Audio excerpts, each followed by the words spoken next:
Next देखते हैं हम लोग अपना 4th नंबर डेमोन्स्ट्रेटिव प्रोनाउन। ठीक है, डेमोन्स्ट्रेटिव प्रोनाउन को हिंदी में क्या बोला जाता है? संकेतवाचक सर्वनाम।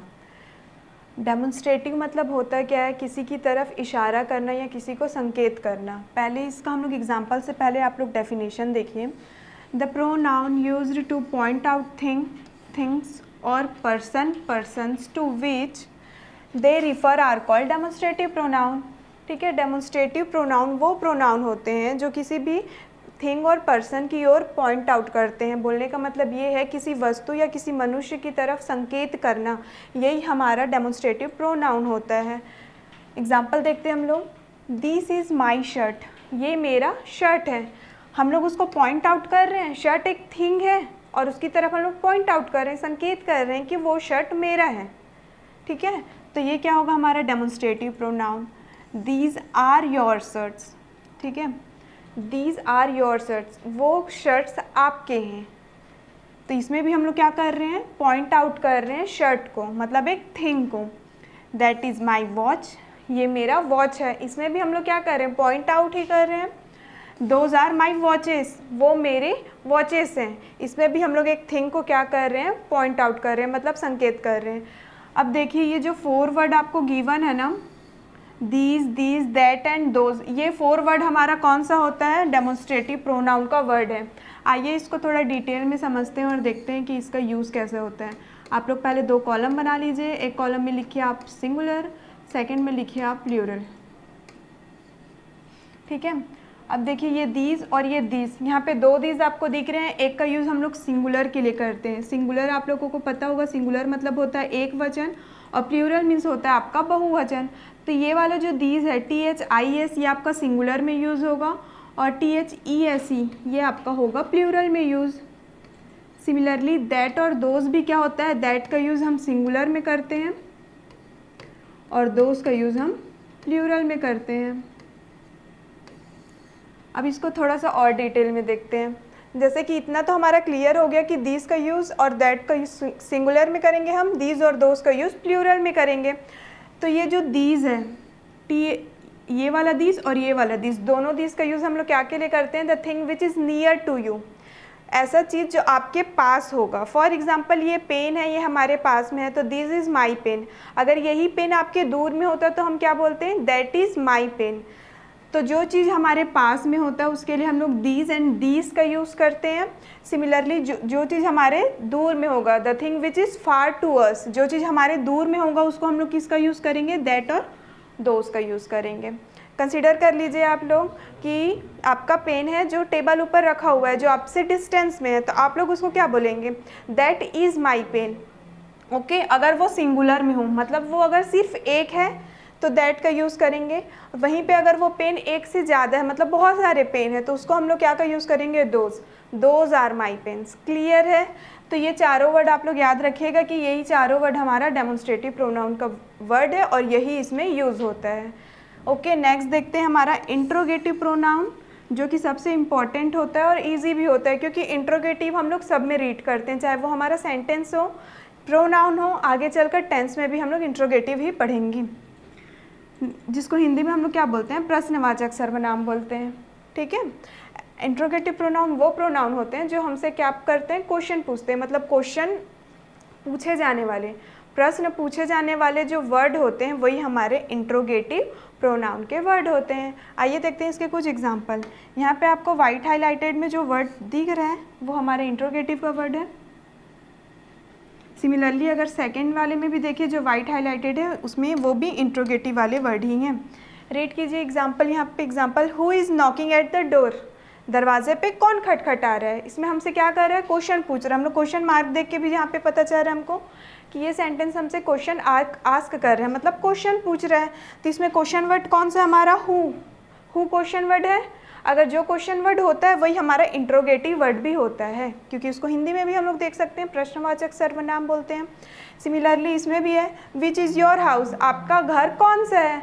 तो इसमें कौन सा वर्ड क्वेश्चन पूछ रहा है हमसे? विच क्वेश्चन पूछ रहा है। तो जो विच वर्ड है वो कौन सा वर्ड है? हमारा इंट्रोगेटिव प्रोनाउन का वर्ड है। आई होप कि ये क्लियर होगा। आगे हमको इसमें कुछ चीज़ें याद रखनी है, वो देखिए आप रिमेंबर में। The pronoun used for asking question about person, animal और thing are called interrogative pronoun. Interrogative pronoun क्या होते हैं? इंट्रोगेटिव प्रोनाउन वो प्रोनाउन होते हैं, ऐसे सर्वनाम होते हैं जो हमसे क्या करते हैं, कुछ क्वेश्चन, कुछ प्रश्न पूछते हैं, चाहे वो किसी पर्सन को लेके हो, किसी मनुष्य को लेके हो, किसी एनिमल मतलब किसी जानवर को लेके हो, या फिर किसी वस्तु के लेके हो। इन तीनों में से किसी भी चीज़ के लिए हमसे कोई प्रश्न पूछा जाए तो जिस शब्द का हम लोग प्रयोग करते हैं वही शब्द क्या होता है? हमारा इंट्रोगेटिव प्रोनाउन का वर्ड होता है। These are used in the beginning of a sentence। और वो कहाँ पे लिखा आता है, कहाँ से शुरुआत होती है उसकी? तो किसी भी सेंटेंस मतलब किसी भी वाक्य को जब हम लोग लिखने की शुरुआत करते हैं तो उसका बिगिनिंग मतलब शुरुआत में ही हमारा इंट्रोगेटिव प्रोनाउन होता है। अभी हमने यहाँ पे रीड किया है, देख सकते हैं एग्जाम्पल में कि स्टार्टिंग पे ही आपको इंट्रोगेटिव का मिल गया है वर्ड हु और विच। ठीक है, ये एक सेंटेंस है दोनों, और सेंटेंस के स्टार्टिंग किससे हुआ है? इंट्रोगेटिव प्रोनाउन वर्ड से हुआ है। हु और विच के अलावा जितने भी क्वेश्चन वर्ड है, चाहे वो कौन सा हो, आपका व्हाट हो, वेयर हो, व्हेन हो, और जो भी हाउ, जितने भी क्वेश्चन वाले वर्ड होंगे सारे हमारे इंट्रोगेटिव प्रोनाउन ही होंगे। नेक्स्ट देखते हैं हमारा इनडेफिनिट प्रोनाउन। ठीक है, इनडेफिनिट प्रोनाउन को हिंदी में क्या बोलते हैं हम लोग? अनिश्चयवाचक सर्वनाम। जो निश्चित ना हो, जो फिक्स्ड ना हो, वो क्या होता है हमारा? इनडेफिनिट होता है। हमको इसके नाम से ही पता चल रहा है कि इसमें हम लोग क्या पढ़ने वाले हैं, जो फिक्स ना हो।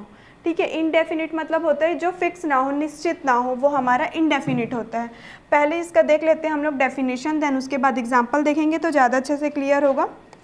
Pronoun used for person in a general way not in a particular way are called indefinite pronoun. ठीक है, इनडेफिनिट प्रोनाउन क्या प्रोनाउन होते हैं? जो किसी भी पर्सन के लिए जनरल वे पे यूज़ किए जाते हैं, मतलब सामान्य तौर पे यूज़ करते हैं हम लोग। नॉट इन अ पार्टिकुलर वे, जिसको हम लोग पार्टिकुलर वे पे यूज़ नहीं कर सकते हैं, वो हमारा इनडेफिनिट प्रोनाउन होता है। एग्जाम्पल देख सकते हैं आप लोग, सम, ठीक है, any, one, many, few, all, non, little, much, etcetera.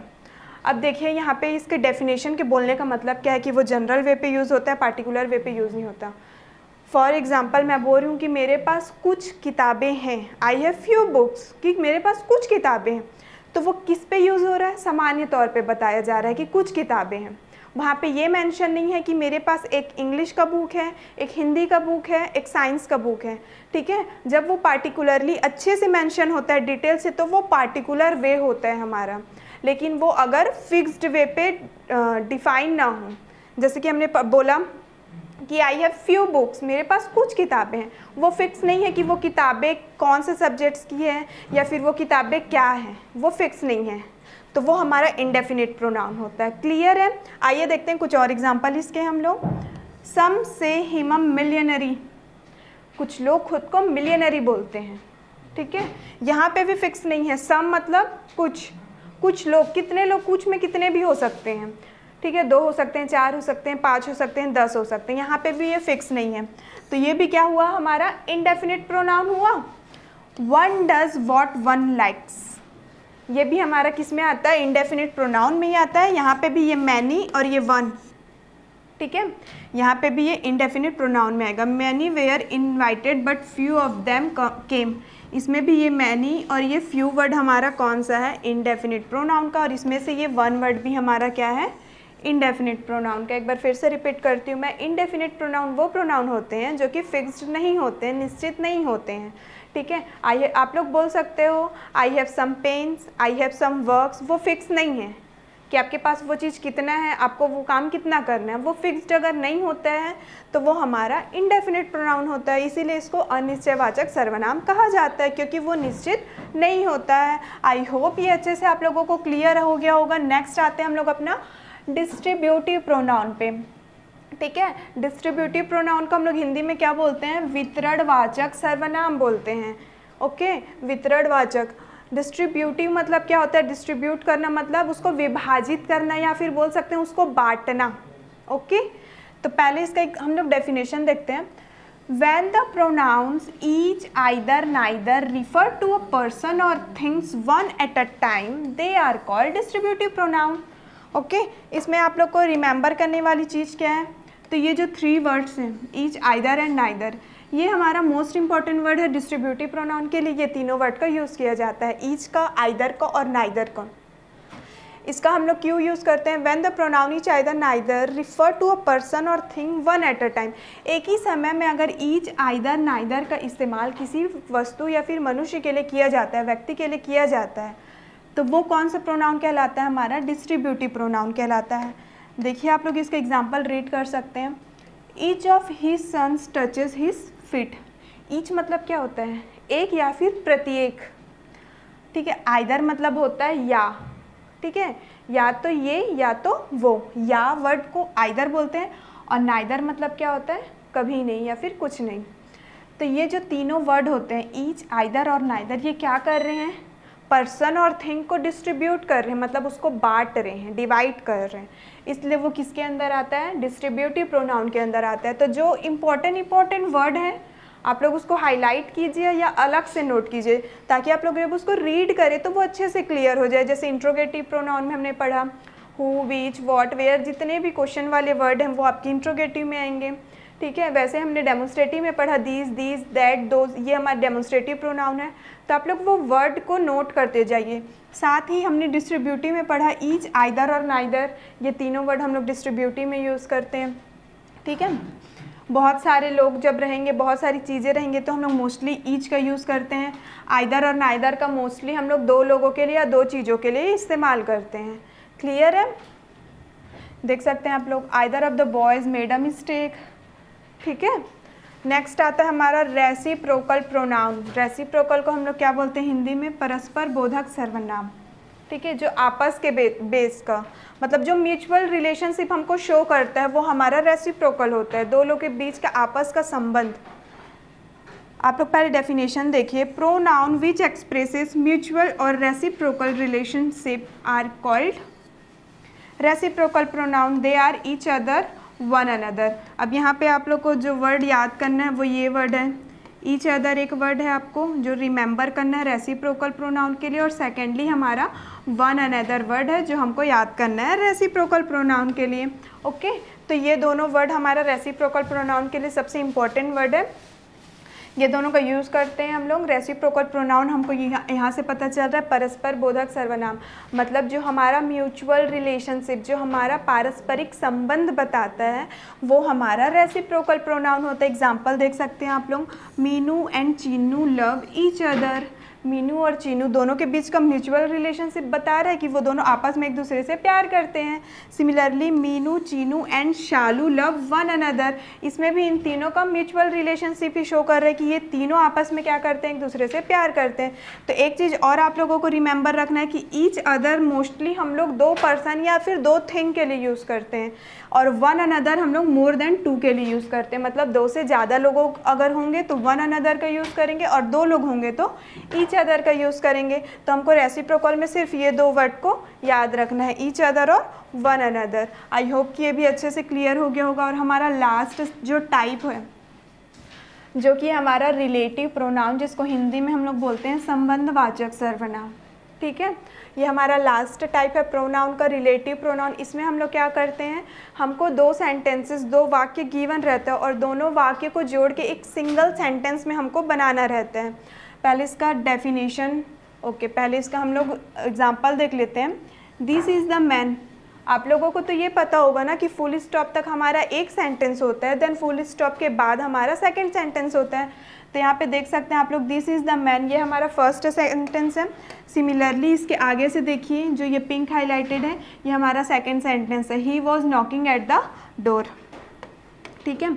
आप देख सकते हैं दिस इज़ द मैन, ये एक आदमी है। ही was knocking at the door, जो क्या कर रहा है, दरवाजे पे नॉक कर रहा है, मतलब खटखटा रहा है। तो ये हमारे पास दो सेंटेंस है। और मैंने स्टार्टिंग में ही बताया कि रिलेटिव प्रोनाउन वो प्रोनाउन होते हैं जो दो वाक्यों को जोड़ करके एक अकेला वाक्य बनाता है। तो देख सकते हैं आप लोग, इसका आंसर क्या है, this is the man who was knocking at the door. आप देख सकते हैं यहाँ पे ऊपर में हमारे पास दो सेंटेंस था जिसको हमने कन्वर्ट करके क्या किया, एक सिंगल सेंटेंस में बनाया है। This is the man same है। और जब हम लोग दो सेंटेंस को जोड़ने के लिए हम लोग किसका यूज़ करते हैं, हु का, हुम का, व्हाट का, विच का, दैट का, व्हेन। इन जो इंट्रोगेटिव वर्ड्स होते हैं ना उसका यूज़ करके हम लोग क्या करते हैं, दो सेंटेंसेस को सिंगल सेंटेंस में कन्वर्ट करते हैं। तो इसको भी हमने क्या किया, this is the man he was knocking at the door, तो उसको हम लोग कन्वर्ट करके क्या कर दिए, who was knocking at the door. Similarly next example भी आप लोग देख सकते हैं। ये हमारा फर्स्ट सेंटेंस है, दीज आर द बॉयज़, वे, ये क्या है, ये कुछ लड़के हैं, they took part in the debate, जो क्या कर रहे हैं, डिबेट में पार्ट कर रहे हैं, हिस्सा ले रहे हैं। अब इसको भी हम लोग क्या करेंगे, हमारे पास 2 सेंटेंसेस गिवन है, 2 सेंटेंस को चेंज करके हम लोग सिंगल सेंटेंस में चेंज करेंगे। This are the boys who took part in the debate, ये कुछ लड़के हैं जो क्या कर रहे हैं, डिबेट में मतलब वाद विवाद में पार्ट कर रहे हैं, हिस्सा ले रहे हैं। अब इसमें कंफ्यूजिंग का ये बात है कि हमको तो पता चल गया कि इंट्रोगेटिव वर्ड का यूज़ करके हम लोग रिलेटिव प्रोनाउन में 2 सेंटेंस को सिंगल सेंटेंस में कन्वर्ट करेंगे, लेकिन हमको ये कैसे पता चलेगा कि हु का यूज़ कब करना है, हुम का यूज़ कब करना है, विच का यूज़ कब करना है, दैट का यूज़ कब करना है। तो आइए इसको जानते हैं हम लोग कि इसका यूज़ हम लोग कब कर सकते हैं। When the pronoun who, whom, whose, which, that, etc. work like a conjunction to join 2 sentences, they are called relative pronoun। जब ये सारे word who, whom, whose, which, that और भी बहुत सारे, ये जब हम लोग एक कंजंक्शन क्या होता है, एक लिंकिंग वर्ड होता है, मतलब जो 2 शब्दों या फिर 2 वाक्यों को जोड़कर एक अकेले में बदलता है, वो हमारा कंजंक्शन कहलाता है। तो जब ये सारे वर्ड का यूज़ करके हम लोग क्या करते हैं, 2 सेंटेंसेस को एक सिंगल सेंटेंस में कन्वर्ट करते हैं, वो हमारा रिलेटिव प्रोनाउन होता है। तो यहाँ पे जो ये पॉइंट है, ये आप लोगों को इम्पोर्टेंट पॉइंट है और यही पॉइंट आप लोगों को याद करना है। Okay, who, whom and whose are used for person only. देख सकते हैं आप लोग, अगर आप लोगों को किसी पर्सन के लिए, किसी व्यक्ति के लिए यूज़ करना है तो आप लोग कौन सा यूज़ करेंगे, हु का यूज़ करेंगे, हुम का यूज़ करेंगे और हुज का। हमको सेंटेंस रीड करने के बाद पता चलता है कि वहाँ पे हु का यूज़ होगा, कि हुम का यूज़ होगा, कि हुज का यूज़ होगा। और ये तीनों चीज़ें आप लोग किसके लिए यूज़ करेंगे, पर्सन के लिए यूज़ करेंगे। सिमिलरली नेक्स्ट देखते हैं हम लोग, विच का यूज़ कब होता है, which for animals and things without life. ठीक है, विच का यूज़ हम लोग कब करेंगे, एनिमल्स के लिए, जानवरों के लिए, और थिंग्स विदाउट लाइफ मतलब नॉन लिविंग थिंग के लिए, जो जीवित नहीं होते हैं, उसके लिए विच का यूज़ करेंगे। और दैट का यूज़ कब करेंगे, and that is for person, animal और थिंग। दैट का यूज़ तीनों के लिए होता है, ठीक है, व्यक्ति, जानवर और वस्तु के लिए, मतलब पर्सन, एनिमल और थिंग तीनों के लिए हम लोग किसका यूज़ कर सकते हैं, दैट का यूज़ कर सकते हैं। Generally that is used after the superlative degree of adjective or after the words all, same, any, only, etc. Most of the time that का यूज़ कब किया जाता है, सुपरलेटिव डिग्री। अब आप लोगों को ये क्वेश्चन आ रहा होगा कि सुपरलेटिव डिग्री एक्चुअली में होता क्या है, तो हम लोग देख लेते हैं कि सुपरलेटिव डिग्री क्या होता है। आप लोगों को पता है कि ग्रामर में डिग्री ऑफ कंपैरिजन पढ़ते हैं। फर्स्ट होता है हमारा पॉजिटिव डिग्री होता है, ओके, सेकंड होता है हमारा कंपैरेटिव डिग्री होता है, और जो लास्ट वाला डिग्री होता है वो हमारा सुपरलेटिव डिग्री होता है। और जैसे हमने पढ़ा कि रिलेटिव प्रोनाउन में दैट का यूज़ हम लोग सुपरलेटिव डिग्री के लिए करते हैं। तो सबसे इजी एग्जांपल देती हूँ, हम लोग, आप लोगों ये सुने होंगे, बिग, बिगर, बिगेस्ट,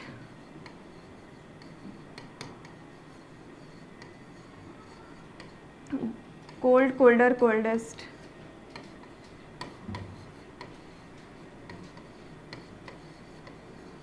ठीक है, तो जो ये हमारा लास्ट वाला डिग्री होता है, सुपरलेटिव डिग्री, जो सबसे क्या होता है, सुपीरियर होता है, ऊंचा होता है, वो हमारा सुपीरियर मतलब सुपरलेटिव डिग्री होता है। और इसी डिग्री में जो भी वर्ड आते हैं, जैसे बिगेस्ट, कोल्डेस्ट, हार्डेस्ट, बेस्ट, जितने भी, मोस्ट ब्यूटीफुल, जितने भी वर्ड सुपरलेटिव डिग्री के अंदर आते हैं, उसके पहले हम लोग मोस्टली दैट का यूज़ करते हैं। तो आई होप कि ये रिलेटिव प्रोनाउन भी आप लोगों को अच्छे से क्लियर हो गया होगा।